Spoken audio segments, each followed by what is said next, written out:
Today, I would like to share a process with you.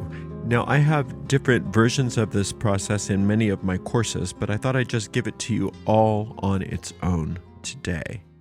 This is a problem-solving process, and I have seen it work wonders on so many people. So I hope that it works wonders on you as well, which I know it will if you give it a fair try. It doesn't matter what phase of the moon you're in, you can do this anytime you like. All you need is a pen or pencil and a few sheets of paper. Now, you could do this on an electronic device if you like, but I find that it works best if you can actually write it out. But either way is fine. And maybe you could do this along with me right now. So if you have access to some paper, go ahead and get that and a pen or pencil, and we'll do this together today. On the top of the page, you want to write out the name of whatever it is that you're trying to heal. So just name it. So maybe you've got a bill that you can't pay, or maybe you've got some kind of symptom in your body. Maybe it's an argument or a problem with a friend or partner. Maybe it's a problem with your car. Whatever it doesn't matter. Just name it. Put it on top of the first sheet of paper. And then underneath that, I want you to write the following sentence. The reason I have this problem is. The reason I have this problem is. And then your job now is to stream of consciousness without editing. Keep asking yourself that question and write down the first thought that comes to your mind, regardless of whether it makes sense. The reason I have this problem is, and write down the first thought that comes to your mind. And then ask yourself again, or state again, the reason I have this problem is, and complete the sentence. And do that over and over and over again. Try to dig as deeply as you can and fill up the page as much as you possibly can. Do your best to get as many items out as possible.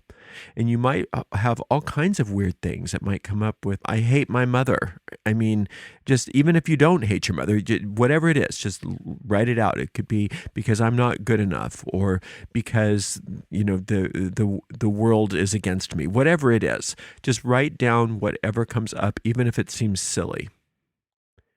The reason I have this problem is, writing it out again and again and again.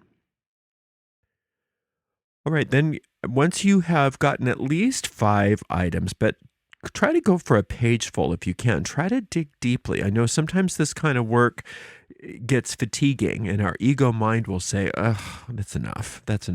And try to go a little deeper. Take it one step further than what you think is comfortable, and really see if you can find out what's lurking down there. Once you've finished that, then we're going to start a new page, and we're going to have a new phrase. My white elephants surrounding this situation are. My white elephants surrounding this situation are. If somebody gave you a white elephant, it wasn't a nice gift because it was very expensive and it took up a lot of room. And it was a burden to have this gift, whether or not it was considered to be a sincere gift or not.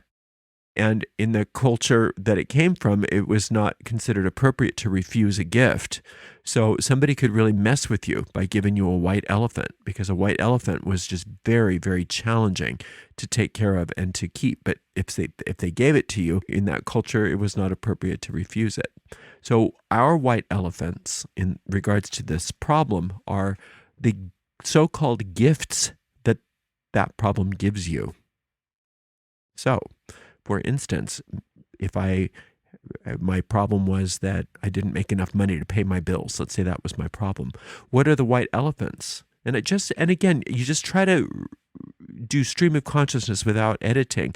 Maybe it's, I don't have to go where I don't want to go because I can't afford it. I don't ever have to live up to my full potential because I don't have enough money. Or maybe if you had a physical ailment, and you could say, well, I get out of doing things I don't want to do because I'm sick. I get to get people to feel sorry for me because I'm sick. I can have people do things for me that I don't feel like doing because I'm sick. So those are the white elephants. Those are the so-called little treasures that whatever this problem are give us. And so you want to dig deeply and try to, you don't want to avoid it.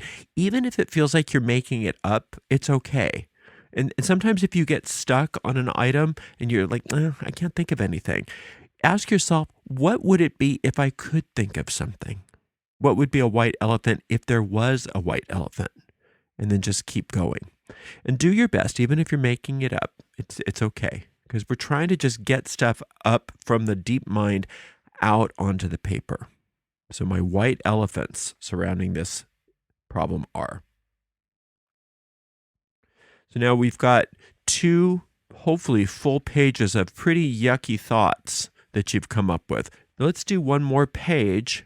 And this page, you're going to start off with the thought, my fear of giving up this situation is. And then you can ask that same question again and again and again. My fear of giving up this situation or this problem is. My fear of giving up this is. And then you write it down.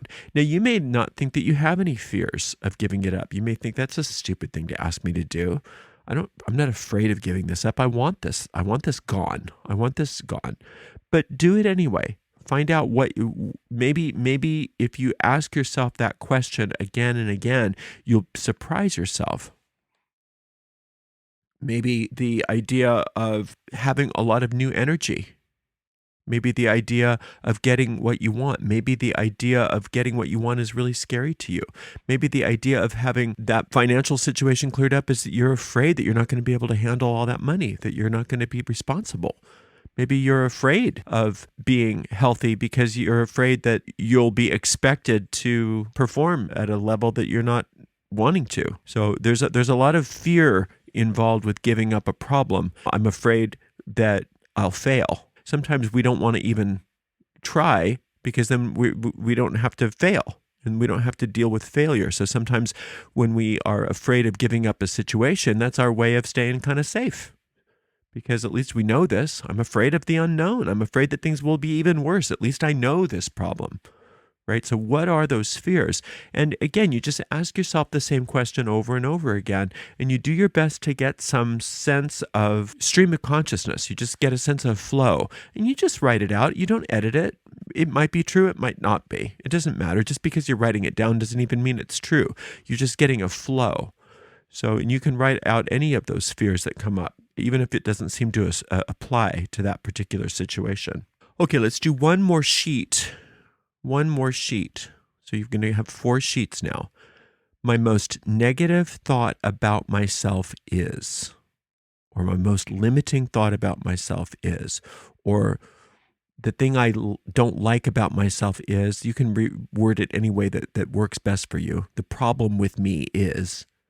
So my most negative thought about myself is, and you just start writing. My most negative thought about myself is, I'm not good enough, I'm not smart enough, I hurt people, I'm evil. Just whatever comes up, it doesn't matter. Just let it come up. You're not making it more real by looking at it. So just let it all come up and get out on the paper. My most negative thought about myself is. Just kind of let yourself wallow for a minute and just let all that stuff come. All of those negative thoughts that you have about yourself that you don't usually look at. Write it all out. And you can take a good 20, 30 minutes on this whole process if you are so inclined, especially if you've got a problem that seems like it just doesn't want to go away. But you can use this process on any problem. It doesn't have to be a big one. It could be a little one. It doesn't matter if it's a health problem, a financial problem, an interpersonal problem, whatever it is. Now you've got 4 sheets of paper with some pretty yucky thoughts. So now you're going to go back through and you're going to see which of those thoughts that you wrote down give you the most emotional response in your body. When you go through them again, you go through each and every thought. Which one do you get the most visceral response from your body? And you can even grade them on a scale of 1 to 10, the least amount of response to the most amount of response. And you just go through each and every thought and you grade it. And some of them you're going to see some repeats. You're going to see some repeating thoughts. Those are important to take a look at also. If you see things repeating again and again, that's probably an important one. So once you've kind of honed it down to anywhere between 3 and maybe 6 or 7 thoughts at the most, just take the big ones. I like 3 or 4 thoughts are usually enough. Take those and you're going to start to play with, we call them waning moon flips in our Beyond the Basics course. But again, you don't need to do this only during the waning moon. You can do this anytime you want. Just flip it around and say, like, for instance, if the thought was, nobody likes me, you can try everybody likes me. That's probably not actually the opposite of that. Probably the more opposite of nobody likes me is I'm very likable. I'm highly pleasing. I'm lovable. Or you can go even one step further and say infinite intelligence loves me. Infinite intelligence thinks I'm perfect. Or God created me perfect. There's all kinds of ways that you can turn that around. But once you find that idea, that thought, that affirmation, if you will, that seems to click and seems to address whatever that thought is, then write that down next to it and then go on to the next one and try to flip that around. Maybe you have that thought, I hurt people. I hurt people. And it might surprise you if that thought comes up. I hurt people? Do I really? But then look at yourself. Are you a people pleaser? Do you go around and making sure everybody's okay? Making sure that you never say anything to upset anybody ever?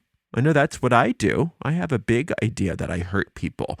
I've dealt with that one for a long, long time. And and every time I do this kind of process, it comes up in one variation or another. And each time I work with it, I shave it off a little bit more and a little bit more until it's not so much of a big thought form in me anymore. Right? So I hurt people means that maybe you don't hurt people, but because you're worried that you hurt people, that the idea that I hurt people is causing you to have some real problems in your life because you never want to stand up for yourself. You never want to say no because you're afraid it's going to hurt someone, right? Maybe you have, and so the opposite of that is that I'm a force for peace. I'm a force for good. God created me as a force for good in this world. I'm a light unto this world. Those kinds of ideas. You don't necessarily, I hurt people doesn't necessarily mean that I bring pleasure to people. I mean, you don't necessarily, that's not exactly the opposite of it. What opposes the idea of I hurt people is that I'm a force for good in this world. So some other ideas that are maybe if you had a thought that I'm not good enough, you could try I'm good enough. But even I'm good enough is limiting, right? So if your idea is I'm not good enough, you can say that God created my purpose for me and God never fails. God created my function and God never fails. Or whatever word, you don't have to use the word God, whatever word works for you. Infinite intelligence extended itself as me. Those kinds of ideas. So that makes sure that you understand that not only are you good enough, but you're supremely good. You are a force for good. Or you could even say that one, I'm a force for good in this world. I'm a force for good in this world. And so you've gone through your lists and prioritized the most problematic thoughts that come with the most emotional charge. And then you've started to flip them around, change them around, and reframe things in a new way so that you've got a new idea that takes care of that. So then you're going to have maybe 3 to 5 new thoughts. And you're going to take those and you're going to make a whole list out of those. And you're going to work with those ideas. You're going to take those ideas and work with them. And you're going to work with them for several days if you need to, until you start to see some movement in your problem clearing itself up. You're going to see some things clearing up as a result of working this whole process. And the way to work with those ideas are manifold, and you can come up with all kinds of ways. One way is just to write out those new thoughts. Write each one out 10 times a day. That's a great way to do that. You can chant them in your mind as you're going to sleep, or put them on a little recording, an MP3, as you're going to sleep. That's another way to deal with that. You can take each thought one at a time and turn it into a scene that proves to you that that thing is true. That's a very powerful way to deal with it. You can carve the ideas into a candle of an appropriate color and burn that candle and chant them like a mantra.